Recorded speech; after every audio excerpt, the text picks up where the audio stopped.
সে বড় হিংস্র। স্বার্থে আঘাত লাগলে সে আর মানুষ থাকে না, হয়ে ওঠে বিষাক্ত সাপের মতো, যার শিকার আমার মা। থাক সেসব কথা। রানা, কাল আমার জন্মদিন, তুমি আসবে কিন্তু। আমি? হ্যাঁ, অবশ্যই আসবে। কিন্তু তোমার বাবা? সেটা আমি দেখব। বলো, আসবে? আসবো। লেডিজ অ্যান্ড জেন্টলম্যান, আপনাদের সবাইকে আন্তরিক ধন্যবাদ। আজ আমার একমাত্র মেয়ে কবিতার শুভ জন্মদিন। এই খুশির দিনে আমি আরো একটি খুশির সংবাদ দিতে চাই, আর তা হলো আমার মেয়ে কবিতা তার ভবিষ্যৎ জীবন সঙ্গীর হাত থেকে এনগেজমেন্ট রিং পরবে। শহরের বিশিষ্ট শিল্পপতি ও সমাজসেবক জনাব। এক মিনিট বাবা। সম্মানিত অতিথিবৃন্দ, আমি প্রথমেই আমার বাবা এবং আপনাদের সবার কাছে একটা অনুমতি চাইছি। আমি আমার ভবিষ্যৎ জীবন সঙ্গীকে নিজেই আপনাদের সামনে পরিচয় করে দিতে চাই। বাবা। এই নিশ্চয়ই নিশ্চয়ই। প্রতিটি মানুষ এমন একজনকে তার জীবন সঙ্গী হিসেবে কামনা করে যে তার সুখ ও দুঃখের একান্ত সাথী। আমিও তেমন একজনকে আমার সঙ্গী হিসেবে বেছে নেব, যে আমাকে শুধু আমাকে ভালোবাসবে।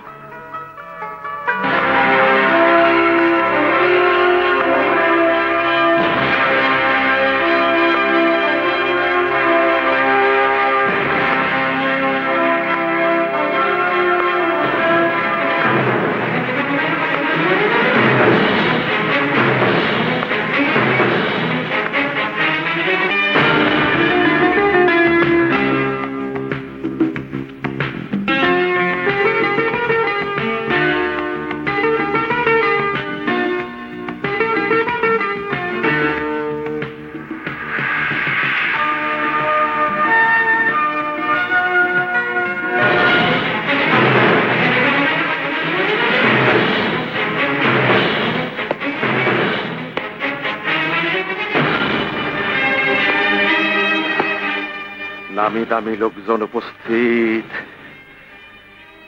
পানি খোলা কইল না। ইজ্জত গেলে আমারই যাইব। No dad, I will kill that bastard.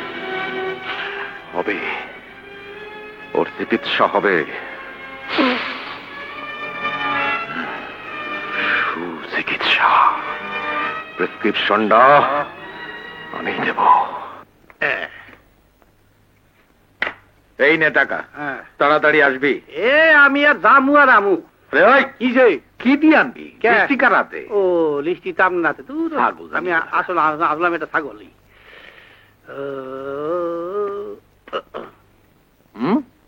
খাইছে, ডিম তো নাই। আরে ওই ডিম, আরে কই গেল?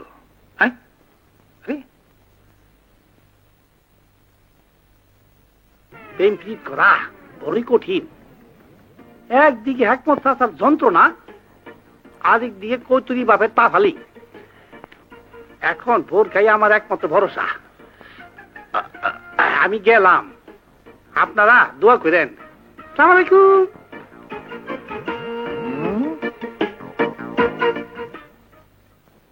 কৈতরি, ও কৈতরি, আসো আসো আসো। কি আর দেরি হয় না, বেলাতে বইয়া যায়।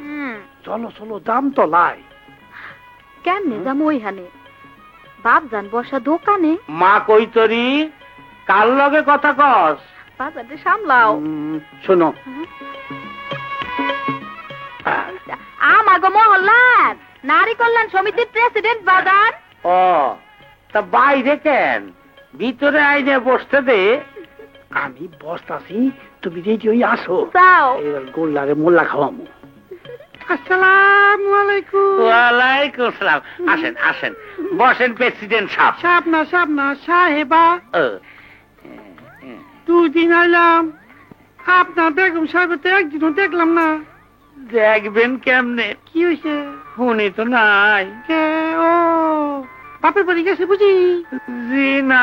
তা কি উনি জান্নাতবাসিনী হইছেন? আরে তাহলে তো আপনার বড় দুঃখের জীবন। আর কোয়েন না, যার বউ নাই সে ছাড়া এ দুঃখ কেউ বোঝে না। বুঝবো আমার মতো তার স্বামী নাই, সেই মাগি ঠিকই বুঝবো। কোন কি আপনি বিধবা? গলার স্বর শুনে তো মনে হয় আপনার বয়স খুবই কম। ঠিকই কইছেন, আপনার বয়স তো বেশি হয় নাই। আবার বিয়ে করেন না কেন? না অন্য কোনো অসুবিধা আছে? দেশে ডাক্তার কবিরাজ নাই, চিকিৎসা করতে পারেন না? আমারে কেডা বিয়ে করবে? জোয়ান মাইয়ার বাপ। আপনার মাইয়া কইতে দি বড়ই ভালো। আহারে এমন একটা মাইয়ার মা যদি হইতে পারতাম। তোবা কি কইতে কি কই? না না, শরমের কি আছে? শরীয়ত মতো এইটা তো জায়েজ। আপনি কি যে কোন, আপনি বাড়ি দুষ্ট। বাজার আমার একটা মিটিং আছে, যাই। যাবা যা, মিটিং করতে যা। আচ্ছা।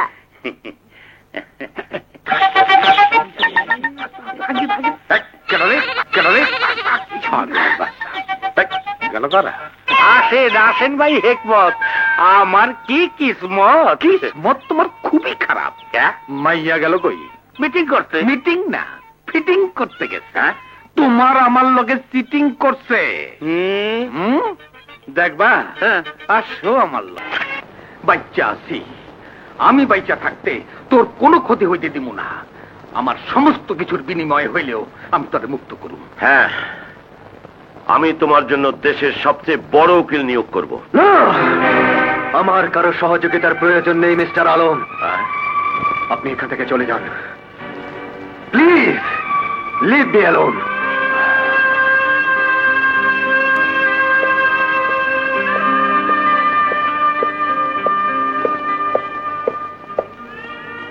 মিস্টার আলম, এসব আপনি কি বলছেন? একটা খুনি আসামির জীবনের জন্য আমি দায়ী হতে যাব কেন? এই কেনর জবাবটা দেওয়ার জন্যই আমি আসছি।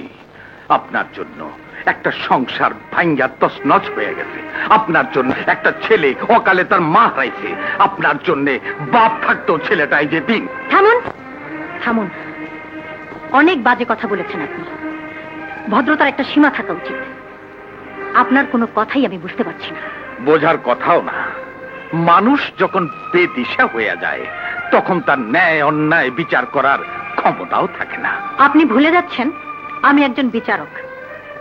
কোনটা ন্যায় আর কোনটা অন্যায় সেটা বিচার করার মতো বোধ আমার আছে। বিচার বোধ? আরে কোথায় ছিল সেদিন আপনার বিচার বোধ? যেদিন বিবাহিত আর 2টা সন্তান আছে, যাই নাও আলম সাহেবরা আপনি বিয়া করছিলেন। খুব অবাক হইলেন মনে হয়, কিন্তু এইখানে শেষ না। রানা শুধু আপনার আদালতে বিচারাধীন আসামি না, আপনার স্বামী আলম সাহেবের ঔরসজাত সন্তান। আপনারই কারণে সেই ছোটবেলা থেকে আজ পর্যন্ত রানা তার বাবার স্নেহ মায়া মমতা থেকে বঞ্চিত।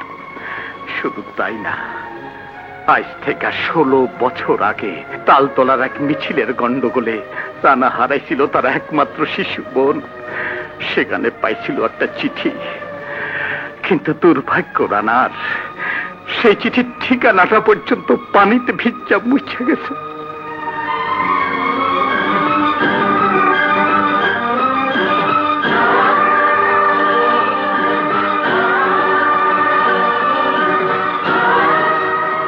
সেই থেকে আজ পর্যন্ত আমি ওরে বাবার স্নেহ দিয়ে বড় করে তুলছি,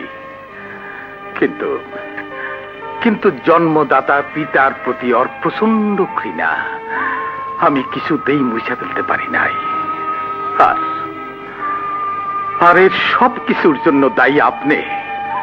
তাই শেষ কথা বইলা যায়, যদি এখনো আপনার মধ্যে লজ্জা শরম বিবেক বইলা কিছু থাইকা থাকে, তাইলে মিথ্যা খুনের অভিযোগ থেকে আমার রাধারে আপনি মুক্ত করে দিয়ে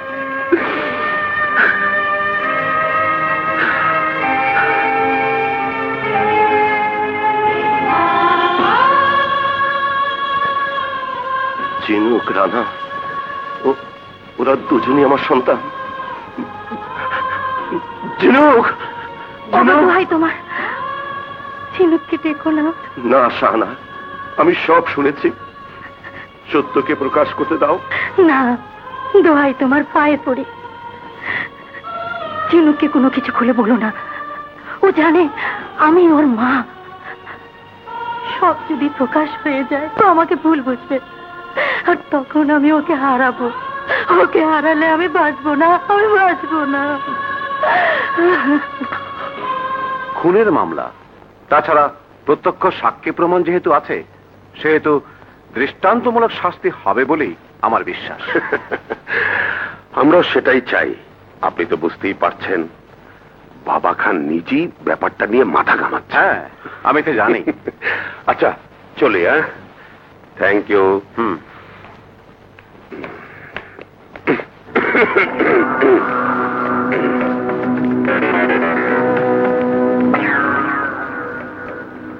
না না না, 10 বছর বয়স থেকে যখন পিতার প্রয়োজন হয়নি, আজও প্রয়োজন নেই। মায়ের লাশে আমার জন্মদাতার পরিচয়কেও আমি দাপন করেছি। আপনি চলে যান। রানা, তুই আমাকে ভুল বুঝিস না।